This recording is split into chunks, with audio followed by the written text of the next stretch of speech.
둘 다 맞는데 이거는 제가 어떤 게 틀리고 어떤 게 맞다라고 얘기할 수 없는 게 그 상황에 따라 틀리겠죠. 꼭 먹여야 될 건 있어요. 나이를 불문하고 좀 섭취를 해야 되지 않을까. 특히 운동선수들한테는 그것만 벗어나서 나머지는 다 식이요가 아닌 거잖아요. 생활체육인입니다. 저희 반에 핀 수업하면 힘들어하시는 분들이 종종 보입니다. 수업 끝나고 나면 핀 수영은 가짜 수영이라고 핀데이 안 했으면 좋겠다고 말하시는 분들이 계신데요. 그분들 주장처럼 정말 핀 수영을 많이 하면 맨발 수영이 안 늘까요? 그냥 느낌이지만 전 킥이 좋아진 것 같은데. 핀 싫어하시는 분들 분명히 계시죠. 왜냐하면 발목이 좀 약하신 분들은 발목이 너무 아파가지고 오히려 강하게 못 찾는 경우도 있겠죠. 근데 핀을 왜 사용하는 걸까요? 저도 발목이 약한데 저는 핀을 좋아하거든요. 왜냐면 핀을 썼을 때 킥을 보완해줘서 상대적으로 다른 동작들에 더 집중할 수 있게 돼요. 무슨 말이냐면 저병 같은 경우에도 어떤 물타기라고 하죠. 그게 조금 더 맨발로 하는 것보다 잘 되다 보니까 그런 것들에 좀 집중해서 연습하고 싶을 때는 자유수영 가서도 핀을 끼고 하는 편이거든요. 예, 맞아요. 일단 핀을 사용한 이유는 첫 번째가 근력 향상이지만 네. 적은 힘으로도 추진력을 발생시킬 수 있기 때문에 내가 테크닉에 집중할 수 있는 여유를 준다고 할까요? 근데 롱핀과 있고 쇼핀이 있죠. 그렇죠. 근데 롱핀은 네. 기존에 있는 발차기보다 좀 과장된 동작으로 할 수밖에 없어요. 네. 그렇기 때문에 롱핀을 사용했을 때는 가짜 수영이다 라고 볼 수 있는 여지는 있어요. 하지만 이 단점을 보완하고자 미국에서 처음 개발된 게 쇼핀인 거예요.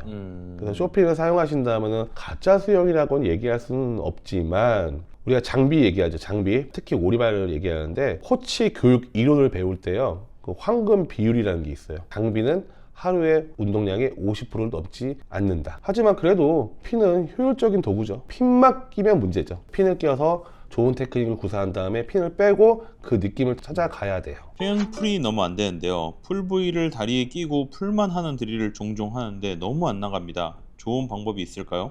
원래 안 나가요. 평형 풀은요, 원래 자체가 그렇게 큰 추진력을 발생시키지는 않아요.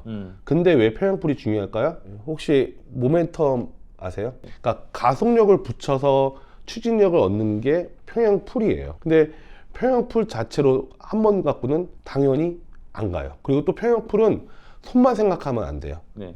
바디 어드레이션이라고 해가지고 네. 이게 몸을 움직이면서 웨이브 하면서 네. 이게 같이 가면서 몸통으로 하는 게 평형 풀인 거지. 네. 이 팔로만 생각하면 당연히 안 나가는 거예요. 평형 풀이 안 나간다는 거는 당연히 안 나가는 것도 있지만 네. 더 잘 나가게 하기 위해서는 두 가지인 거예요. 네. 몸통을 사용해라. 그 다음에 가속력을 유지해라. 평형풀 동작 자체가 평형의 연속된 동작에서 끊김없는 그 모멘텀을 만들어주기 위한 어떤 하나의 과정이라는 말씀이시죠? 그렇죠. 평형 동작을 전체 볼까요? 처음에 글라이딩을 길게 쭉 나가죠. 글라이딩을 들어가는 이 지점이 가장 평형에서는 추진력이 높을 때죠. 네네. 그런 다음에 바로 손동작으로 들어가죠. 네. 예. 그러면 이 손동작 자체로는 추진력이 없지만 가속력이 붙은 상태에서 하니까는 앞으로 쑥쑥 나가는 느낌이 드는 거지, 그 자체 단위 하나 갖고는 추진력이 많이 발생할 수 없다. 평형킥 할 때 어떤 강사는 살살 차고 발을 모을 때 힘있게 모으라고 하고 어떤 강사는 세게 차라고 하는데 어떤 게 맞는지 코치님의 설명이 듣고 싶습니다. 둘 다 맞는데 이거는 이제 제가 어떤 게 틀리고 어떤 게 맞다라고 얘기할 수 없는 게 그 상황에 따라 틀리겠죠. 이거는 그거하고 좀 비교할 수 있을 것 같아요. 야구 투구 할 때 처음에 릴렉스한 동작 있죠. 네. 이때 힘 들어가요? 안 들어가겠죠? 안 들어가죠. 네. 그 마지막에 강하게 뿌릴 때 이제 어깨 힘부터 어떻게 되죠? 점점 힘을 쓰다가 마지막에 손목 스냅을 주죠. 네. 평형 발차기도 똑같아요. 평형 발차기도 모을 때는 최대한 힘을 빼다가 여기서부터 이제 가속을 붙이는 거죠. 네네. 예, 가속을 붙이면서 차면서 마지막에 스냅처럼 탁 모아줘야 강한 추진력이 발생되는 거겠죠. 네네네. 제가 표현을 하자면 네. 점점 빠르게 차세요라고 좀 얘기할 수 있을 것 같아요. 처음에는 살살 차다가 나중에 점점 이게 아니라 네. 점점 가속을 붙이는 방식인 거예요. 아들이 초등학생 선수반 수영 중인데 키가 좀 작아서 몇 가지 먹이고 있습니다. 아이가 잠도 잘 자고 양이 많진 않지만 편식은 안 합니다. 기본적인 수영 중, 후 아미노산 섭취를 합니다. 프로틴은 하루에 몸무게 1.5g 정도를 아침, 점심 두 번에 나누어 먹이고 아침에 유산균 먹입니다. 수영 가기 전 닭가슴살, 샐러드, 과일 등 간식으로 주고 저녁에 육류, 채소 등 먹입니다. 주말에는 먹고 싶다는 라면, 짜장면 등도 먹게 합니다. 그런데 어떤 분들은 프로틴이나 라면, 짜장면 먹이지 말라는 분들도 있고 어떤 분은 몸보신으로 약재까지 먹이시는 분들도 있고 어디까지 어떻게 먹이는 게 좋을지 너무 궁금하고 어렵네요. 조언 부탁드립니다. 제가 이 질문을 선택한 이유는요. 네. 제가 답하려고 한 게 아니고요. 너무 완벽하게 잘 하고 계시잖아요. 뭐 닭가슴살, 샐러드, 과일, 간식, 뭐 아직은 초등학생이니까 네. 그래도 먹고 싶은 거는 그래도 주 1회 정도는 먹고 네. 하는 거 좋죠. 간식으로 가끔가다 먹는 건 그렇게 저는 괜찮다고 생각을 하거든요. 예, 근데 만약에 올림픽을 준비하고 있는 선수가 네. 시합 한 달 전에 라면, 짜장면 먹는다? 그건 좀 얘기가 다른 얘기죠. 여기서 이제 생각을 좀 해봐야 될 게 있어요. 프로틴이에요. 충분히 음식으로 섭취한 후에 모자른 부분으로 프로틴 섭취하면 문제가 될 건 없어요. 네. 하지만은 분말 프로틴으로 음식 섭취를 대용한다면 이건 문제가 있어요. 아이들한테는 하다못해서 우리가 흔히 얘기하는 지방도 많이 필요한 시기이기 때문에 그렇죠. 프로틴만 섭취한다면 문제가 되지만 충분히 음식을 섭취한 후에 모자란 부분을 하면은 문제가 될 건 없다. 하지만 이 프로틴 섭취도요, 아직은 연구가 정립이 된 건 아닌 것 같아요. 제가 한번 이것저것 찾아봤는데 초등학생 대상으로 연구하기가 쉽지는 않기 때문에 그렇죠. 충분한 연구 자료가 없긴 하지만은 이런 시각이 있더라고요. 어린 아이들한테 에너지를 고갈되는 기회를 주지 않으면 에너지 저장 능력이 성인이 됐을 때 저해가 된다. 그런 의견들이 있어요. 물론 이것도 이제 논문으로 정확하게 막 연구를 통해서 나온 건 아니지만은 네. 운동 선수들한테 프로틴 섭취를 이제 지도해주는 네. 그 의사가 있는데 그 의사가 얘기하기에는 어렸을 때 다양한 운동을 통해서 내 에너지가 고갈되는 걸 많이 느껴야 점점 이제 저장 능력이 좋아지면서 내가 성장을 할 텐데 고갈되는 이 기회를 주지 않는다면은 지금 당장은 좋을지 몰라도 성인이 됐을 때는 오히려 그 기능이 떨어질 수 있다. 저는 개인적으로는 이 의견에 동의를 하거든요. 프로틴 섭취가 나쁘다고 할 수 없어요. 시니어 같은 경우에는 반드시 섭취해야 될 부분이기도 해요. 그래서 이 부분은 충분히 음식을 섭취한 후에 선택을 하시면 될 것 같아요. 만약에 저라면 이 정도 닭가슴살 먹이고 샐러드 먹이고 과일 먹였다면은 저는 프로틴까지는 주지는 않을 것 같아요. 만약에 이 친구가 고학년이고 훈련량이 아주 많다면은 음식으로는 커버가 못 되는 부분도 분명히 있을 거예요. 근데 요 글만 갖고 본다면은 저는 먹이지 않는 거를 추천드려요. 꼭 먹여야 될 건 있어요. 유산균. 유산균을 생각보다 운동한 사람들이 네. 프로틴하고 비타민하고 그런 거는 잘 챙겨 먹는데 네. 유산균을 챙겨 먹지 않거든요, 많이. 네. 근데 그런 것들을 다 소화시키고 그런 것들을 에너지로 활용할 수 있게 조화로 이루는 게 또 유산균이잖아요. 나이를 불문하고 네. 좀 섭취를 해야 되지 않을까. 특히 운동선수들한테는. 자, 수영하다가 강사님마다 말이 다른 거 몇 가지가 있는데 궁금합니다.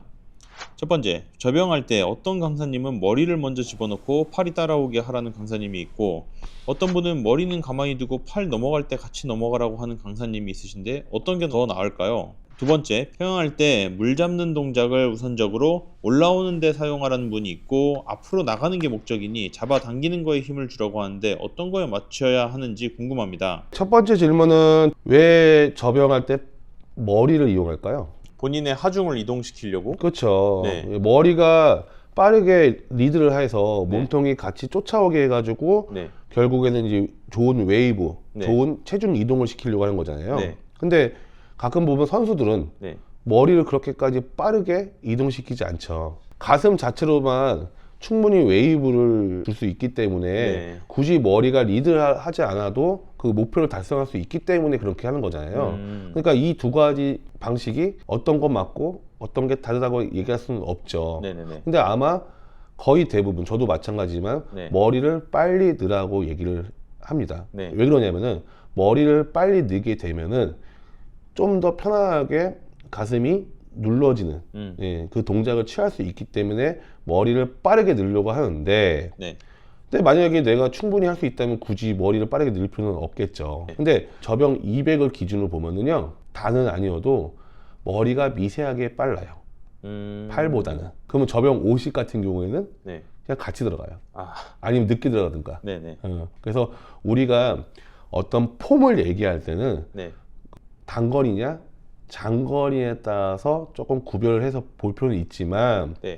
아마 질문하신 분들은 선수가 아니라 그냥 생활체육이시면은 네. 거의 장거리 폼으로 많이 얘기를 하시잖아요. 네. 그때는 머리가 빨리 들어가는 게 좀 더 좋은 폼이 나올 확률이 커진다. 그렇다고 해가지고 머리랑 같이 들어가라고 얘기했던 강사님이 뭐 틀린 건 아니죠. 네. 결국의 목적은 숄더 다운이다. 네. 그 동작을 하기 위해서 하는 거니까 네. 그 동작이 잘 되시면 그냥 편안하게 하시고 그 동작이 안 되신다면 머리를 좀 더 빠르게 넘어가는 거를 추구하시는 게 좋은 방법일 것 같습니다. 두 번째 평형은요? 정답을 얘기하려면 어쩔 수 없이 한쪽 편에 쓸 수밖에 없는데 네. 목적은 나가는 거죠.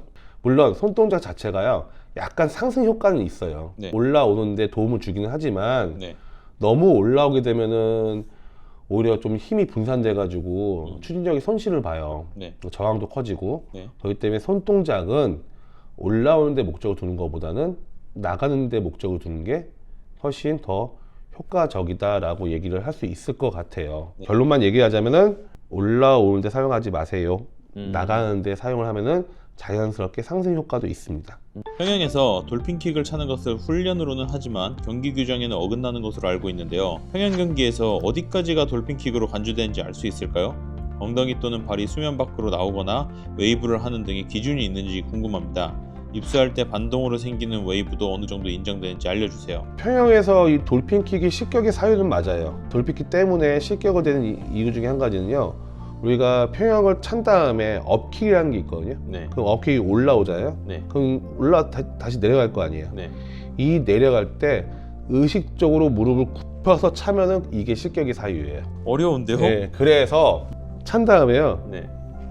펴서 내려요. 차고 펴서 내리고. 그래서 일부러 평영 선수는요 연습 때는요 돌핀킥 차는 걸 가르쳐요.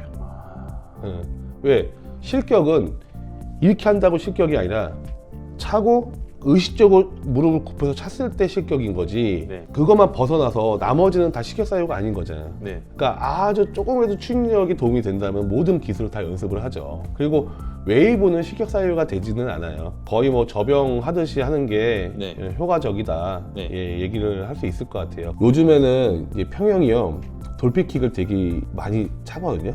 실질적으로 국제 경기 가면요. 네. 2012년 런던 올림픽 때는요 정말 대놓고 찼어요. 근데 그거를 못 잡는 이유가 심판이 물 위에서 보잖아요. 그 물속에 들어가는 순간 물이 튀기죠. 네. 그 사이에 막 6번, 7번 차는 선수 있어요. 그러니까 이 스포츠가 어떻게 보면은 페어플레이 정신을 되게 강조를 하죠. 네. 왜냐하면 반칙을 제일 많이 해요. 아, 네. 그래서 하도 반칙을 하니까 네. 2년 전부는 물속 카메라를 설치를 했었어요. 맞아요. 예, 그 물속 카메라 설치를 해서 이게 우리가 중계할 때 보는 영상 말고요. 네, 네. 그 평영 경기할 때만 딱 봐서 차는지 안 차는지를 보는 네. 그런 제도가 생겼어요. 네. 예, 그래서 평영할 때는 그런 실격 사유가 충분히 된다. 하지만 연습할 때는 돌핀킥 연습도 상당히 많이 한다. 네. 예, 그렇게 이해하시면 될 것 같습니다.